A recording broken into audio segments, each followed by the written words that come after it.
ஆஸ்ட்ரோகிளிட்ஸ் நேயர்களுக்கு வணக்கம். நான் டாக்டர் தீபார்லாலன். இன்னைக்கு நம்ம என்ன டாபிக் பத்தி டிஸ்கஸ் பண்ண போறோம் அப்படின்னா செப்டம்பர் மாத ராசி பலன்கள் தான் பார்க்குறோம்.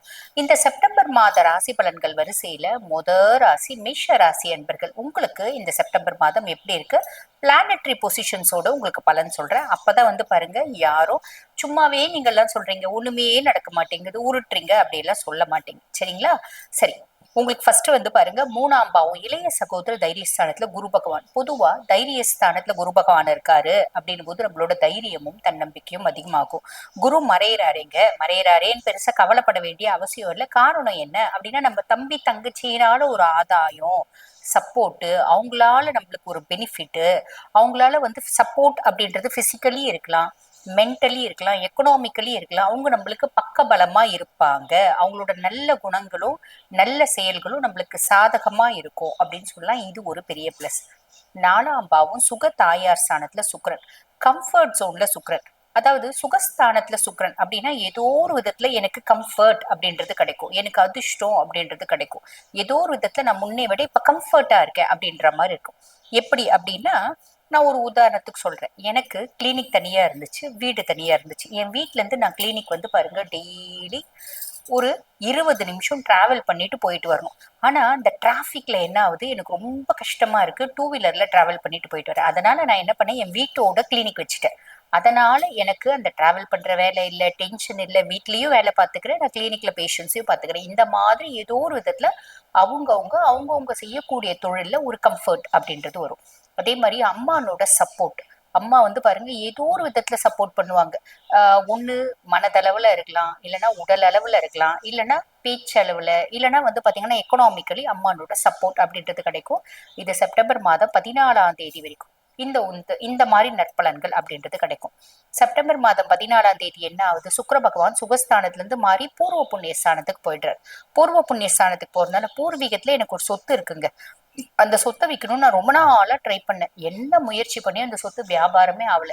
14ல இருந்து நீங்க ட்ரை பண்ணுங்க, வியாபாரம் ஆகிறதுக்கு வாய்ப்பு உண்டு இந்த மாசம் முழுசுமே.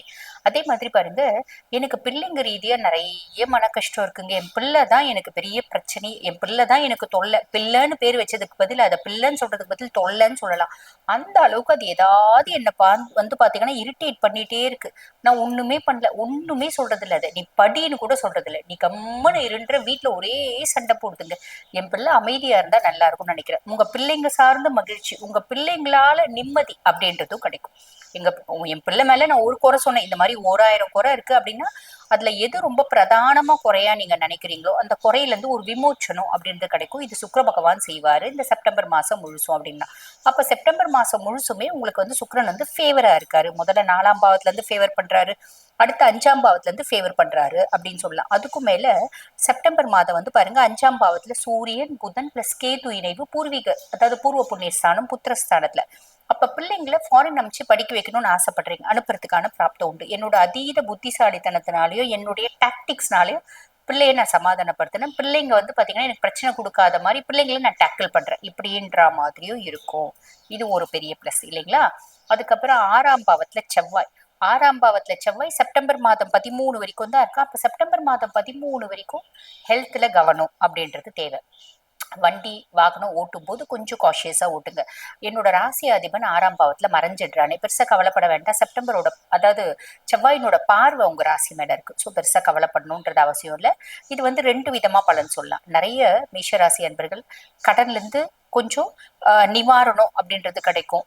அதே மாதிரி பாத்தீங்கன்னா பகையாளிகள் அப்படின்றது இருக்க மாட்டாங்க. ஆனா அதே விதத்துல நம்மளுக்கு ஹெல்த்ல ரொம்ப காஷியஸ்னஸ் அப்படின்றது வேணும்.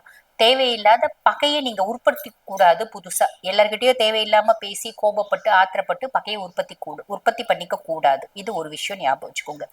அதே மாதிரி பாருங்க, செப்டம்பர் மாதம் 15ஆம் தேதி 5ஆம் பாவத்துல இருந்து புதன் 6ஆம் பாவத்துக்கு உட்கார்றாரு. ஒரு நாள் தனியா இருப்பாரு. அங்க கன்னி வீடு 6ஆம் பாவத்துல உச்சம் பெற்று உட்கார்றாரு. செப்டம்பர் 16 புதனுக்கு பின்னாடியே புதனோட வாழை புடிச்சுட்டே பாத்தீங்கன்னா சூரியனும் 6ஆம் பாவத்துல உட்கார்ந்துடுறாரு. அப்ப இந்த ருண ரோக சத்ருஸ்தானத்துல சூரியன் புதன் சேர்க்கை இது என்ன பண்ணும் அப்படின்னா, நிறைய பேருக்கு ஹீட் சார்ந்த நோய், நரம்பு சார்ந்த நோய், கண் பாதிப்பு, சனியினோட வக்ர பார்வை இருக்குங்க, ரொம்ப பாத்தீங்கன்னா உக்ரமா வருது, டென்ஷன் ஆகுறது, இதெல்லாம் வரும். ஓவர் கான்பிடன்ஸும் வரும். இதெல்லாம் கவனம் அப்படின்றது வச்சுக்கோங்க. செப்டம்பர் 13ஆம் தேதி செவ்வாய் 6ஆம் பாவத்துல இருந்து 7ஆம் பாவத்துக்கு வரார். கலத்திர ஸ்தானத்துக்கு வரார். அப்ப கலத்திர ஸ்தானத்துல செவ்வாய் அப்படின்னும் போது எனக்கும் என்னோட லைஃப் பார்ட்னருக்கும் எனக்கும் என்னோட பிசினஸ் பார்ட்னருக்கும் பெருசா வந்து அந்யோன்யோன்றது இருக்காதே, நல்ல அண்டர்ஸ்டாண்டிங்ன்றது இருக்காதே, சண்டை வருமே, பிரச்சனை வருமே, பிரிவினை வருமே, அதெல்லாம் பெருசா கவலைப்பட வேண்டாம். காரணம் என்ன அப்படின்னா குருனோட நேரடி பார்வை இருக்கு, குருமங்கள யோகம் அப்படின்றதற்கு. இருந்தாலும் நீங்க அமைதி காக்கணும் அப்படின்றத மறந்துடாதீங்க.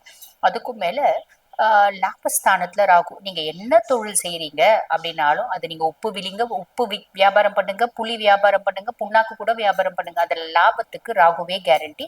குருனோட பார்வை வேற அவர் மேல இருக்கு அப்படின்றதால பொதுவா இந்த 11ஆம் பாவம்ன்றது லாபஸ்தானம் மட்டும் இல்ல, என்னோட மூத்த சகோதரர்களையும் குறிக்கக்கூடிய இடம். ராகு வந்து உட்கார்ந்துட்டு இருக்கானே, எனக்கும் என்னோட மூத்த சகோதர சகோதரிகளுக்கும் பிரச்சனை வருமா, கவலைப்பட வேண்டியதில்லை.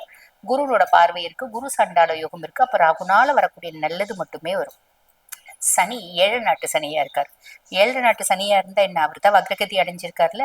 நவம்பர் மாதம் 27ஆம் தேதி தான் வக்ர நிவர்த்தி அடைகிறார். சோ இந்த நவம்பர் 27 வரைக்குமே சனியை பத்தி நம்ம கவலைப்பட வேண்டியதில்லை. ஆக இந்த செப்டம்பர் மாசம் சனியை பத்தி நோ வரிஸ் அப்படின்னு சொல்லலாம். ஆன் தி ஹோல் மேஷராசி நான் எனக்கு செப்டம்பர் மாதம் எப்படி இருக்கு அப்படின்னா, நான் சின்ன சின்ன விஷயங்கள் சொன்னேன், அதுல மட்டும் கவனமா இருக்கீங்க அப்படின்னு செப்டம்பர் மாதம் இனிய மாதமா அமையும். வாழ்த்துக்கள். இப்ப நான் சொன்னது வந்து பாருங்க, இந்த செப்டம்பர் மாதத்துக்கு உங்க ராசிக்கான ஒரு பொதுவான பலன், கோச்சார பலன். இப்ப நம்ம முழுசும் பலன் தெரிஞ்சுக்கணும் அப்படின்னா உங்க சுய ஜாதகத்துல நான் சொன்ன கிரகங்கள் என்னென்ன பாவங்கள்ல இருக்காங்க, முக்கியமா அதெல்லாம் பார்க்க தெரியல அப்படின்னா கூட தசநாதன் என்ன தசை நடக்குது, தசநாதன் எந்த பாவத்துல இருக்கான் அப்படின்றது, நல்ல பாவத்துல இருக்கானா, நம்மளுக்கு சப்போர்ட்டிவா இருக்கானா அப்படின்றதையும் பார்த்துக்கணும்.